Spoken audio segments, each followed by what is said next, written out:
Әлемдегі сіз білмейтін құпиялар, қызықты деректер мен тың ақпарат. Ғаламатта Арай Райспен. Диснейленд атақты балаларға арналған ойын-сауық паркінде балаларға кіруге тыйым салынған бір бөлме бар. Қандай бөлме дейсіз ғой? Ол жабық клуб 33 деп аталады. Идея авторы Уолт Диснейдің негізінде салынған бұл клуб тек қана о бастан чиновниктер, байлар, керемет қомақты қаржысы бар адамдарға кіруге арналған.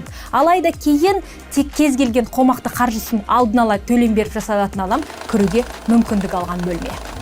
ақш-тағы орналасқан Рашмор тауы архитектураның ерекше шешімі болып табылады. Ондағы 4 президенттің бейнесі бейнеленген архитектуралық монумент өте ерекше. Бірақ сол президенттің бірі Акбар Лингверттің басында құпия бөлме барын біліп пе едіңіз? Меніңше жоқ. Дәл осы құпия бөлменің пайда болу заңдылығы мынада болған. О бастан скульптордың идеясы бойынша онда 4 президент, кейіннен барлық монументтегі ақш-тағы белгілі даталар орналасатын үлкен монумент болу керек болған. Бірақ қаражаттың тапшылығы мен уақыттың тапшылығына байланысты ол жерде 4 президенттің басы ғана қашалып жасалынады. Кейін архитектордың шешімін әрі қарай жалғастыру үшін үкімет оған сол ашық бөлмедегі президенттің басының ішінде жасырын музей орналастыруға рұқсат беріледі. Музейде сол ақш-тағы барлық даталар, кезеңдермен, түрлі үлкен даталармен орнатылған музей болу керек болған. Өкінішке орай скульптор өз жобасын идеясын іске асыра алмай дүниеден өтті. Содан бері жасырын бөлме жабық мұражай іске қосылмады. Әсем Венеция. Елдің барлығы тамашалағысы келетін керемет Венециядағы әулие Марк соборы. Онда барлығы кіргісі келеді. Бірақ жасырын бөлменің барында көбісі білмесе де қазіргі таңда туристерге кіруге мүмкіндік жасалған. Қаншама ғасырлар бойы келушілер ондағы жасырын бөлме емес, тіпті жасырын бір қабаттың барын білмеген. Ол жерде жасырын құпия бөлмесінде керемет ғұламалар мен атақты адамдар жерленген. Солардың қабірлері бар деседі. Уфициядағы әйгілі галерея.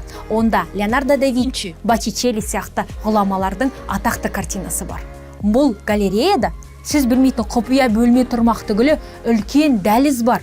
Ол дәліз қаланың ортасында орналасқан Палаццо Пицци қамалымен бірге жалғанады. Ол дәліз 16 ғасырда жасалынған атақтылар мен ғұламалар дәл осы қамал мен галереяның ортасында жүретін болған. О бастан ол кезде сауда жасайтын ет, балық сияқты өнімдер сатылған. Байлар жүретін дәліз болғандықтан кейін барлық өнімдердің барлығын алып тастап, артық жаман иіс болмау үшін сәндеп, әрлеп галереяның керемет туындыларын іліп қойған.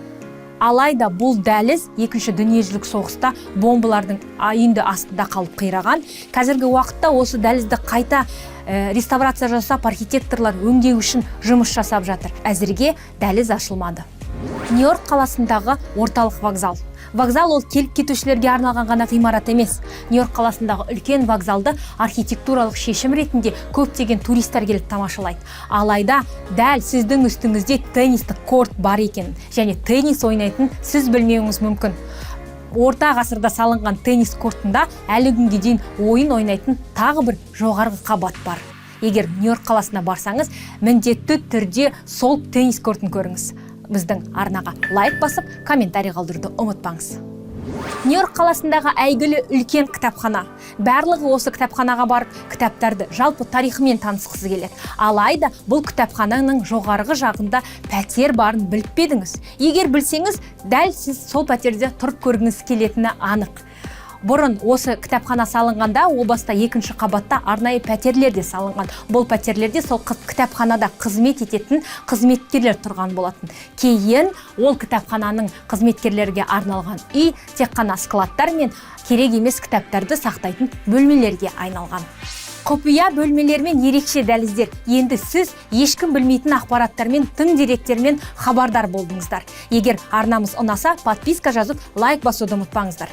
Арай Райспен ерекше арнадағы ерекше ақпарат.